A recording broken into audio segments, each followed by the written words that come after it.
Kereta api menjadi moda transportasi yang berperan dalam distribusi serta turut menjaga konektivitas di masa pandemi maupun nantinya pasca pandemi. Berbagai inovasi dilakukan perusahaan plat merah KAI untuk beradaptasi. Dan saya kali ini telah berhubung secara virtual bersama Direktur Utama PT Kereta Api Indonesia Persero, Didi Hartantio. Pak Didi, selamat siang. Selamat siang. Baik Pak Didi, ini seiring dengan kasus COVID-19 di Indonesia yang makin mereda, mobilitas masyarakat juga semakin tinggi nih. Bagaimana KAI menjaga pelayanan transportasi untuk memenuhi kebutuhan masyarakat? Baik, terima kasih. Selamat siang, Safira. Selamat siang, pemirsa CNBC. Kereta api Indonesia terus melakukan adaptasi di masa pandemi ini, ya. Dan di masa-masa saat ini kita terus menjalankan protokol kesehatan dengan disiplin dan konsisten, baik untuk kereta api jarak jauh, kereta api lokal, dan kereta api komuter.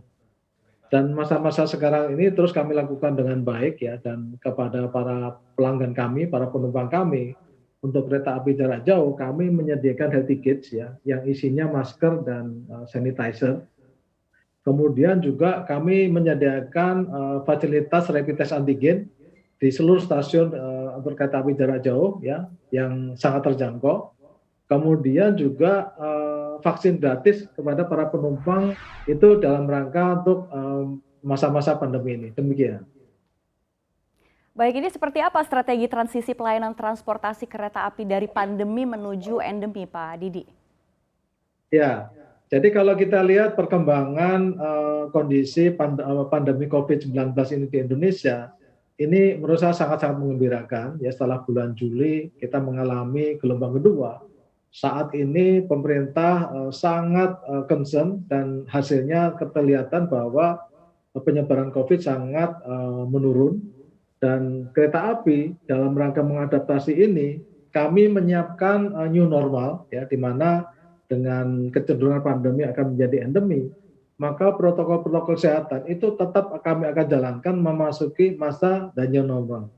Jadi protokol kesehatan tetap kami lakukan, di mana stasiun-stasiun kami berikan sanitizer, wastafel di mana-mana. Kemudian kereta-kereta kami juga kami bersihkan dengan sanitizer ya, dan untuk kereta komuter selama perjalanan itu pun juga selalu dalam kebersihan.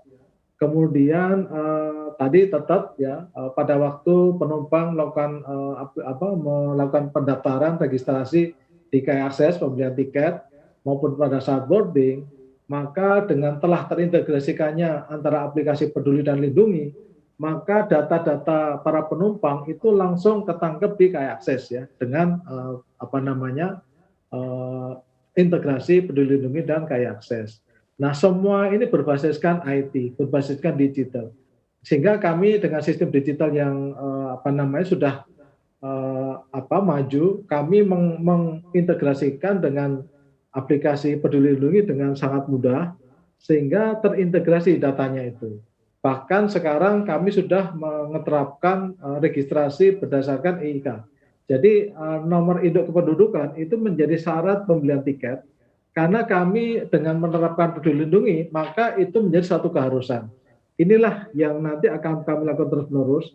Jadi sejak awal pembelian tiket melalui KAI Akses sampai dengan jam pesawat selesai melakukan perjalanan, itu kami bisa memenuhi pelayanan yang sifatnya end-to-end. Baik, ini inovasi apa saja yang dilakukan KAI sebagai bentuk peningkatan kualitas pelayanan yang lebih baik kepada pelanggan? Nah, ini gini, kita masa-masa pandemi ini juga tidak tinggal diam ya. Kami ingin terus melakukan inovasi-inovasi, kreativitas di dalam rangka meningkatkan kualitas pelayanan kepada masyarakat ya. Tadi salah satunya kami sampaikan bahwa aplikasi kami KAI Akses itu bisa menyediakan fasilitas first mile and last mile ya. Kami bekerjasama dengan taksi terkemuka di Indonesia, maka bisa memesan taksi melalui aplikasi kami dari rumah ke stasiun atau nanti dari stasiun ke rumah yang bersangkutan. Jadi ini sudah tersedia. Kemudian pada tanggal 24 September 2021 ya, PT Kereta Api Indonesia meluncurkan percepatan waktu tempuh beberapa kereta utama, yaitu Argo Bromo Anggrek itu dari Gambir ke Surabaya, kemudian Argo Lawu itu dari Gambir ke Solo Balapan, Argo Tipangga demikian juga dari Gambir ke Solo Balapan, Argo Wilis dari Bandung ke Surabaya Gubeng, dan Taksaka dari Gambir ke Yogyakarta. Percepatan waktu ini berkisar antara 19 sampai 70 menit. Jadi bayangkan yang semula misalnya ke Surabaya dari Jakarta itu 8 jam 42 menit, sekarang ini menjadi 8 jam 10 menit, dengan nantinya menjadi 8 jam. Kemudian Jakarta ke Solo yang semula 8 jam sekarang hanya 7 jam. Sementara Jakarta Jogja yang semula 7 jam sekarang bisa 6 jam. Di samping percepatan waktu tempuh, maka kami menyediakan WiFi gratis di atas kereta. Kemudian juga kami menyediakan live cooking, artinya makanan yang semula itu siap saji ataupun frozen sekarang betul-betul dimasak di atas kereta, sehingga inilah yang menjadi suatu yang berbeda. Dan kami untuk itu melakukan rekrutmen kepada sekitar 15 koki baru ya. Nanti ini akan berkembang sesuai dengan perkembangan yang terjadi. Dan kemudian kalau Safira nanti naik kereta, nanti akan melihat situasi yang berbeda. Di mana toilet juga kita bedakan ya, ada toilet pria dan wanita. Dan nanti ada suatu ilustrasi khusus ya, dan bahkan nanti kalau selama ini kita tuh jauh dengan bunga, maka di atas kereta itu nanti kita sediakan bunga untuk toilet wanita dan cabin daripada kereta yang untuk penumpang. Demikian. Baik, ini luar biasa sekali Pak Didi. Lalu bagaimana KAI mendukung integrasi transportasi untuk meningkatkan konektivitas pasca pandemi? Baik, Kereta Api Indonesia dalam RJPP tahun 2020 sampai 2024 itu memperbarui visi kereta api, yaitu menjadi solusi ekosistem transportasi yang terbaik untuk Indonesia. Nah, di dalam membangun ekosistem ini, kereta api hanya merupakan salah satu moda. Untuk itu kami berkolaborasi, bersinergi, ya, untuk membangun kolaborasi antar moda ini. Ya, jadi tadi pertama kami sampaikan first mile and last mile. Nah, ke depan kami bekerjasama dengan Pemprov, ya, terutama Pemprov DKI, ingin membangun integrasi transportasi di Jabodetabek. Caranya bagaimana? Ya, nanti secara institusi kelembagaan akan ada beberapa aksi korporasi ya, di mana nanti kita akan bersinergi, berkolaborasi dengan Pemprov DKI dalam rangka mensinergikan moda-moda transportasi yang ada di Jakarta ini. Yaitu ada KCI yang mengelola KRL, kemudian MRT, ada Transjakarta, yang nanti akan di bawah kelolaan daripada Pemprov DKI, tetap bekerjasama dengan KAI. Kemudian yang kedua adalah pengembangan kawasan transit oriented development. Jadi di stasiun-stasiun yang besar di DKI ini akan ada pengembangan properti yang berbasis TOD. Nah, ini harapannya nanti akan membangun suatu bangunan-bangunan ya yang dekat dengan kawasan ya. Misalnya di kawasan Tanah Abang ya, itu ada sekitar 70 hektar yang nanti akan kita TOD-kan bekerjasama dengan Pemprov DKI. Kemudian di samping itu kami juga melakukan penataan stasiun ya. Dulu stasiun hanya melayani konsumen kereta api, pelanggan kereta api. Ya. Sekarang ini bukan hanya begitu. Jadi nanti stasiun kereta api itu akan terkonek dengan Transjakarta, dengan Jaklingko, dengan ojek online maupun ojek pangkalan. Sehingga para pelanggan kami begitu sampai ke stasiun yang bersangkutan ini akan dengan mudahnya melanjutkan perjalanan berikutnya yang sifatnya seamless ya. Nah, penataan stasiun tahap pertama ini sudah kita resmikan bulan Juni tahun 2020 ya oleh Pak Menteri Erick Thohir, Pak Menteri Perhubungan dan Pak Gubernur Anies Baswedan ya di stasiun Tanah Abang. Jadi kalau para pemirsa melihat stasiun Tanah Abang sekarang sudah melakukan transformasi. Kemudian stasiun Pasar Senen, stasiun Sudirman ya Duku Atas dan stasiun Juanda. Nah, tahap kedua kita melakukan penataan stasiun, ada 5 stasiun. Yang pertama adalah stasiun Palmerah, kemudian Tebet, ya ini sudah diresmikan bulan yang lalu oleh 2 menteri, yaitu Pak Menteri Erick Thohir dan Menteri Perhubungan Budi Karya Sumadi dan Pak Anies Baswedan. Kemudian sisa masih ada 3, yaitu di Gondangdia, Manggarai, dan Jakarta Kota. Nah, nanti dalam waktu dekat, mungkin bulan November atau Desember ini, ya akan diresmikan penataan stasiun di stasiun Manggarai dan stasiun Gondangdia. Nah, Jakarta Kota akan menyusul. Nah, ini akan menyusul ke stasiun-stasiun yang lain. Nah, kemudian kami bekerjasama dengan Kementerian Perhubungan ya, terus menata transportasi di Jakarta, di mana untuk KRL kami sedang menyelesaikan proyek double track ya bersama Kementerian Perhubungan, sehingga sekarang ini di Manggarai sudah ada 4 lintas jalur itu ada di lantai atas ya. Sehingga teman-teman yang ada di Bogor itu yang mau ke kota itu bisa langsung tanpa mengalami penundaan waktu di Manggarai karena jalurnya sudah berbeda antara kereta api jarak jauh dan perkotaan. Demikian di Jatinegara ya, stasiunnya juga sudah baru ya. Inilah integrasi transportasi yang terus kami bangun dan berkolaborasi dengan pemerintah daerah setempat, pemerintah provinsi setempat, sehingga memberikan manfaat bagi masyarakat, kemudian bagi masyarakat, dengan harapan masyarakat semakin terlayani dalam bertransportasi massal dan jumlah masyarakat yang nanti bisa menggunakan transportasi massal bisa bertambah-tambah secara perkalian gitu. Baik Pak Didi, ini 76 tahun KAI melayani masyarakat.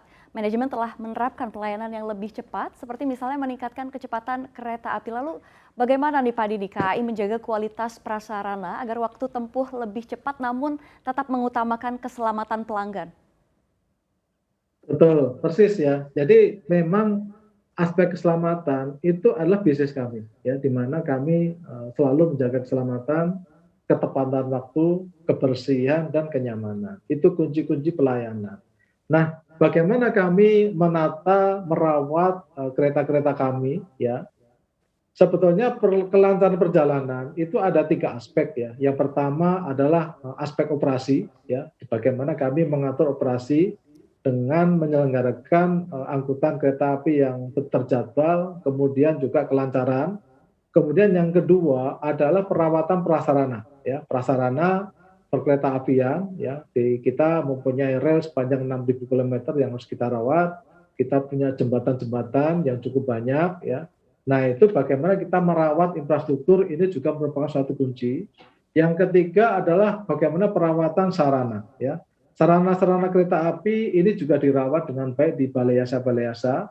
Kita memiliki balai yasa besar yang utama di Manggarai, kemudian di Tegal, di Yogyakarta, dan di Surabaya Gubeng. Ya. Kemudian juga ada depo-depo di hampir stasiun-stasiun besar, itu juga ada depo-depo. Jadi perawatan menjadi kunci yang utama, di mana ada perawatan harian, kemudian perawatan bulanan, perawatan tahunan. Kami lakukan dengan sebaik-baiknya. Nah, di musim hujan ini juga menjadi concern bagi kami dalam rangka merawat daerah-daerah lintas rawan, ya, yang rawan banjir, rawan longsor. Maka kami terjunkan rekan-rekan kami ke lintas dalam rangka mengantisipasi cuaca yang sekarang sudah mulai hujan.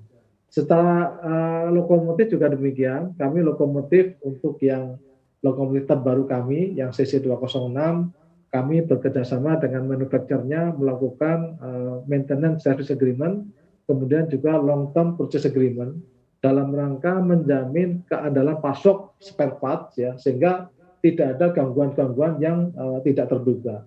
Demikian yang bisa kami lakukan dalam rangka untuk menjaga keandalan prasarana, sarana maupun operasi kereta api. Baik, Pak Didi, ini satu pertanyaan lagi untuk Anda yang terakhir. Ini pandemi kan kita ketahui membawa kebiasaan yang serba digital, Pak Didi. Lalu transformasi apa yang dilakukan untuk peningkatan pelayanan dan pengembangan bisnis penunjang dari KAI sendiri? Baik, terima kasih. Jadi, Safira, di Kereta Api Indonesia dengan sistem informasi teknologi yang sekarang, kami sudah bisa mengaplikasikan metode-metode pembayaran yang luas, ya. Baik itu QRIS, link aja, direct debit, ya, serta berbagai kemudahan sehingga bagi para pelanggan itu begitu memesan kereta api melalui tiket kereta milik akses, maka melakukan check-in, melakukan boarding itu dengan seamless. Kemudian cara operasi, kalau Safira melihat ya, ada perbedaan kondektur dulu dan sekarang. Kalau dulu kondektur itu selalu nanya tiket, ya, dilobangin, ya. Betul. Kalau sekarang dengan aplikasi itu semua data penumpang sudah ada di aplikasi yang bersangkutan. ya, sehingga kalau ada orang yang salah duduk itu juga ketahuan, ya. Jadi betul-betul ini yang berbasis teknologi. Nah, ke depan kereta api sedang melakukan transformasi digital pada saat ini yang dibantu oleh konsultan strategik nomor 1 dunia, ya, karena kami ingin menyelenggarakan operasi kereta api ini dengan standar kelas dunia, ya. Nah, ini nanti akan membuat kereta api segala sesuatu operasinya berbasiskan digital, ya. Jadi nanti data-data dari para konsumen kami itu akan kami kelola dalam big data, data storage, ya. Nanti kami bisa melakukan data analitiknya, sehingga marketing itu akan lebih powerful gitu ya.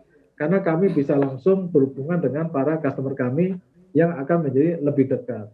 Kemudian perawatan-perawatan, prasarana-sarana juga demikian, nanti berbasiskan digital juga. Pengembangan human capital, sumber daya manusia juga demikian, ya, nanti akan berbasiskan digital. Tata kelola keuangan juga demikian.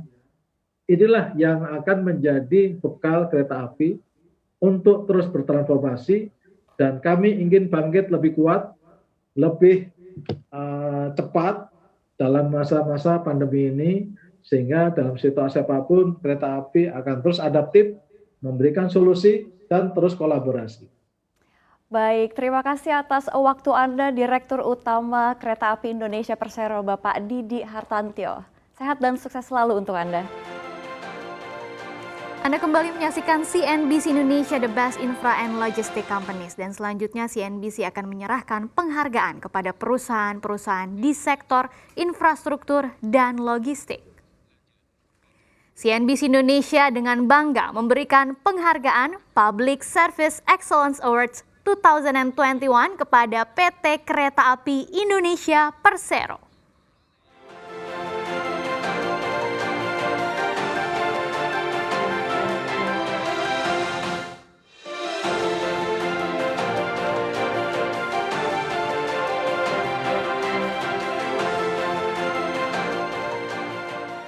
Ya, selanjutnya kami persilakan kepada Bapak Wahyu Daniel, Direktur sekaligus pemimpin redaksi CNBC Indonesia, untuk menyerahkan penghargaan secara simbolis kepada PT Kereta Api Indonesia Persero. Ya, selamat kepada PT Kereta Api Indonesia atas penghargaan ini. Semoga menjadi penyemangat buat Kereta Api Indonesia dan makin sukses untuk kedepannya di sektor pelayanan publik di sektor transportasi Indonesia. Selamat sekali lagi kepada PT KAI. Ya, terima kasih Bapak Wahyu Daniel. Selanjutnya kita saksikan acceptance speech dari Direktur Utama PT KAI, Didi Hartantyo, yang telah kami rekam sebelumnya. Didi Hartantyo, Direktur Utama PT Kereta Api Indonesia, mengucapkan terima kasih yang sebesar-besarnya pada CNBC yang telah memberikan apresiasi kepada PT Kereta Api Indonesia. Apresiasi ini sangat mendorong, memotivasi kami seluruh insan KAI untuk terus melayani masyarakat dengan memberikan kemudahan bertransportasi, keamanan dalam bertransportasi, dan kesehatan bertransportasi di masa pandemi. Dan penghargaan ini, award ini kami dedikasikan untuk seluruh pegawai kereta api, 28.000 kereta api, dan seluruh insan kereta api, serta kepada masyarakat sekalian, untuk terus mari jadikan kereta api menjadi andalan masyarakat dalam bertransportasi. Kereta Api Indonesia adaptif, solutif, dan kolaboratif. Terima kasih. Untuk informasi lebih lengkap dan berita-berita lainnya yang terkait, klik link di deskripsi di bawah ini. Dan jangan lupa juga subscribe channel YouTube kami. Pastikan Anda juga menginstal aplikasi CNBC Indonesia yang tersedia di App Store dan Play Store.